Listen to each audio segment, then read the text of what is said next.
పూర్వం సౌరాష్ట్ర దేశంలో ఒక సంపన్నుడు విధి వైపరీత్యం వల్ల తనకున్నదంతా పోగొట్టుకుని తన వారినందరినీ కోల్పోయి ముసలితనంలో కటిక దరిద్రుడైపోయాడు.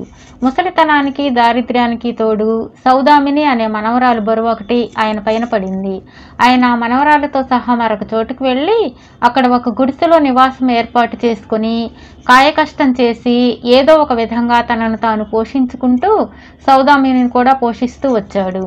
కానీ రోజులు గడుస్తున్న కొద్దీ తన కృషితో సౌదామిని పోషణ సక్రమంగా సాగదని ఆయనకు తోచింది. ఆమె 12 ఏళ్ల పిల్ల. కడుపు నిండా తిండైనా లేకపోతే ఆ పిల్ల కాస్త ఏపుగా పెరిగి పెళ్లికి యోగ్యురాలు కాదు. అందుచేత ఆయన సౌదామినిని ఒక ధనికుల ఇంట పనిలో పెట్టాడు. ఆ ధనికుడి పేరు విశ్వంభరుడు. ఆయన ముసలివాడి దుస్థితికి జాలిపడి సౌదామినిని తమ పిల్లలాగే చూసుకుంటానని, తగిన సంబంధం చూసి పెళ్లి కూడా చేస్తానని మాట ఇచ్చాడు. సౌదామిని చాలా చురుకైన పిల్ల. ఇంటి పనులన్నీ చెప్పకుండానే చేసుకుపోయేది. తాత ఎప్పుడన్నా వచ్చి చూసి వెళ్ళేవాడు. 2-3 ఏళ్ల అనంతరం ఆయన పోయాక సౌదామినికి విశ్వంభరుడి కుటుంబం తప్ప ప్రపంచంలో మరెవరూ లేకుండా పోయారు. విశ్వంభరుడు మంచివాడే కానీ అతని భార్య చుప్పనాతి. ఆమెకు చంద్రావళి అనే కూతురు ఉన్నది.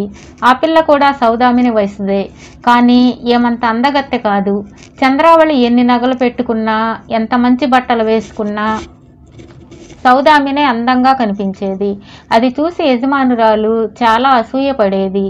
సౌదామిని ఇంటి పనులే చేస్తూ 3 పూటలా కడుపు నిండా అన్నం తిని ఏపుగా పెరిగితే తన కూతురు మరింత అనాకారిగా కనిపించిందని ఆమె సౌదామిని ఆవులను కాసే పని అప్పగించింది. సౌదామిని పొద్దున్నే ఇంత చెద్దన్నం తిని ఆవులను తోలుకుని అడవికి వెళ్ళేది. పేడ ఎత్తడము, ఆవులను కడగడము, అంట్లు తోమడము, బట్టలు ఉతకడము మొదలైన పనులు సౌదామిని చేసేది. ఈ రకం పనులతో సౌదామిని త్వరలోనే అందవిహీనంగా తయారైంది. తిండి సరిగా లేక శరీరం కృషించింది. ఒంటి మీద చింకిపాతలు, జుట్టుకు రాసేందుకు నూనె లేదు, దువ్వటాలు లేవు. సౌదామిని ఇలా అయినాక విశ్వంభరుడి భార్య మనసు కాస్త ఊరట చెందింది.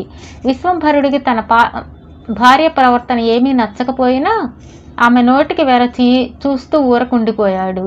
సౌదామినికి తాను కష్టాలు పడుతున్నానన్న భావం కూడా ఏమీ లేదు. ఎందుకంటే ఆమెకు ఉన్న జీవితమే అది. ఒకనాడు మధ్యాహ్నం సౌదామిని ఆవులన్నిటినీ ఒక చెట్టు నీడకు తోలుకుని తన వెంట తెచ్చుకున్న రొట్టె తినబోతూ ఆవులన్నింటినీ ఎంచి చూసుకుంటే యమున అనే ఆవు కనిపించలేదు. సౌదామిని కంగారు పడి తన తిండి మాట కూడా మరిచిపోయి యమున యమున అని కేకలు పెడుతూ ఆ చుట్టుపక్కలంతా సాయంత్రం దాకా వెతికింది. యమున కనిపించనే లేదు. ఆమె ఏడుస్తూ మిగిలిన ఆవులను తోలుకొని ఇంటికి వచ్చి తన యజమానురాలితో యమున కనిపించలేదు అని చెప్పింది. ఈ మాట వింటూనే విశ్వంభరుడు భార్య ఉగ్రురాలై, కనిపించకపోతే వెతుక్కునిరా, అది లేకుండా ఇంటికి రాకు అని చెప్పింది. ముంచుకు వచ్చే చీకటిలో సౌదామిని తిరిగి అడవికేసి బయలుదేరింది. ఆమె దారు తెన్ను తెలియకుండా అడవి అంతా తిరుగుతూ యమున యమున అని కేక పెట్టసాగింది. ఒకచోట ఆమె పిలుపుకు అంబా అనే సమాధానం వచ్చింది. సౌదామినికి ప్రాణం లేచి వచ్చినట్లయింది. ఆమె జవాబు వచ్చిన దిక్కుగా వెళ్ళి ఒక పర్ణశాలను చేరుకున్నది. పర్ణశాల చుట్టూ దట్టమైన అరణ్యం ఉన్నది. యమున అన్న ఆవు ఆ పర్ణశాల ముందు కట్టబడి ఉన్నది. సౌదామిని ఆ ఆవుని సమీపించి దాన్ని నిమిరి మాట్లాడుతూ ఉండగా పర్ణశాల లోపల నుంచి ఆవు కోసం వచ్చావా, లోపలికి రా అన్న పిలుపులు వినిపించాయి. సౌదామిని పర్ణశాల లోపలికి వెళ్ళి అక్కడ 3 మరగుజ్జులు ఉండడం చూసింది. వాళ్ళు చూడడానికి వికారంగా ఉన్నారు. ఆమె తమ కేసి వింతగా చూడడం గమనించి ఒక మరగుజ్జు, మమ్మల్ని చూస్తే నీకు భయంగా ఉందా అని అడిగింది. లేదు, నా ఆవును నేను తీసుకుపోతాను అన్నది సౌదామిని. ఆవు తప్పిపోయి అడవిలో తిరుగుతూ ఉంటే పులివాత పడకుండా కాపాడి తీసుకువచ్చాం. నీ ఆవును నువ్వే తీసుకుపోదువు గాని. అయితే మమ్మల్ని చూడవచ్చిన వారు ఊరికే పోకూడదు, నీ రూపు మార్చేస్తాను అంటూ ఆ మరగుజ్జు సౌదామినిని తన పక్కన కూర్చోమని ఆమె తలను తన చేత్తో నిమిరింది. వెంటనే సౌదామిని తల వెంట్రుకలన్నీ రాలిపోయాయి. శరీరం నల్లగా పెంకులాగా తయారైంది. సౌదామిని చాలా వికారంగా అయిపోయింది. మరగుజ్జు ఆమెను చూసి నవ్వుతూ, ఇప్పుడెంత బాగున్నావో అన్నది. మరొక మరగుజ్జు మొదటి దానితో, పాపం ఆ పిల్ల అలా వికారంగా చేశావేమిటి అన్నది. నా మీద కోపమా అమ్మాయి, నిజం చెప్పు అని మొదటి మరగుజ్జు సౌదామిని అడిగింది.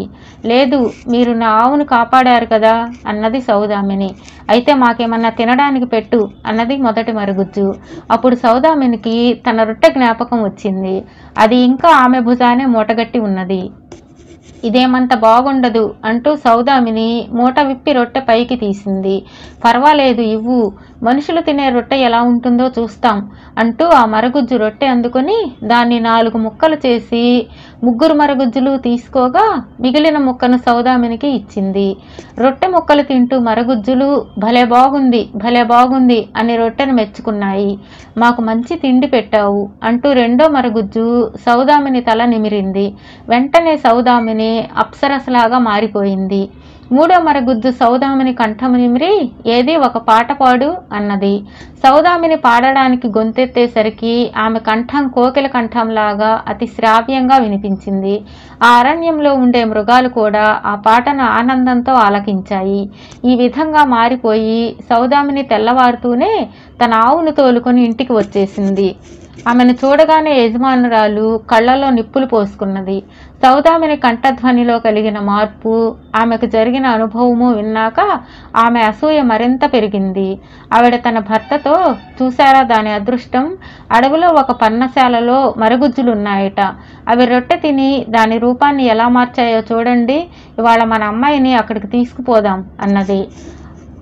ఆ రోజు ఆవిడ మంచి పిండి వంటకం తయారు చేసి ఆ రాత్రి తన భర్తను కుమార్తెను వెంటబెట్టుకుని అడవికి బయలుదేరింది.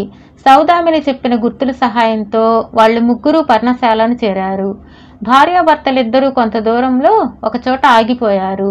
చంద్రావళి మటుకు వంటకంతో సహా గుడిసెను చేరుకుని లోపలికి తొంగి చూసింది. దీపపు వెలుగులో ఆమెకు 3 మరగుజ్జులు కనిపించారు. వాళ్ళు లోపలికి ఆహ్వానించిన మీదట చంద్రావళి లోపలికి వెళ్ళింది. నిన్న వచ్చిన అమ్మాయి ద్వారా మా సంగతి తెలుసుకుని వచ్చావా అని ఒక మరగుజ్జు అడిగింది.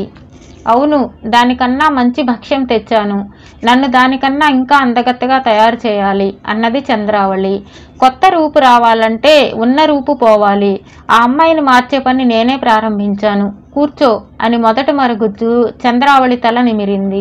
వెంటనే ఆమె జుట్టంతా రాలిపోయింది. చర్మం నల్లగా పెంకులాగా అయింది. చంద్రావళి తనలో కలిగిన మార్పు చూసుకుని కంగారు పడి ఏడుస్తూ మరుగుజ్జులను తిట్టి బయటకు పారిపోయి తన తల్లిదండ్రులను చేరుకున్నది. మరుగుజ్జులు చంద్రావళి తెచ్చిన భక్ష్యాల పొట్లాన్ని ఆమె తల్లిదండ్రులు ఎదుట పడేట్టు గిరాటు వేశారు. తమ కుమార్తె వికారాకారం చూసి తల్లిదండ్రులు తీవ్రంగా బాధపడ్డారు. ఆ సౌదామిని మనని అబద్ధాలతో మోసగించింది అన్నది విశ్వంభరుడి భార్య. వాళ్ళు ఇంటికి వచ్చేశారు. విశ్వంభరుడి భార్య సౌదామినితో, నువ్వింక మా ఇంటిలో ఉండనవసరం లేదు, నీ ముఖం మాకు చూపించకు, వెళ్ళిపో అన్నది. ఆ రాత్రి వేళ సౌదామినికి ఎక్కడికి పోవడానికి తోచలేదు.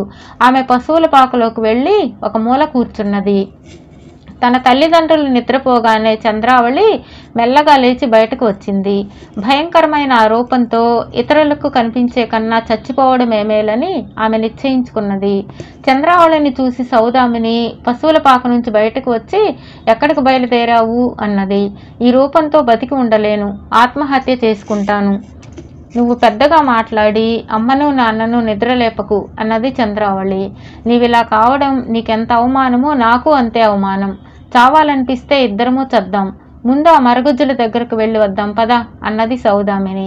పర్ణశాలలో మరగుజ్జులు మామూలు ప్రకారం దీపం పెట్టుకొని కూర్చుని ఉన్నారు.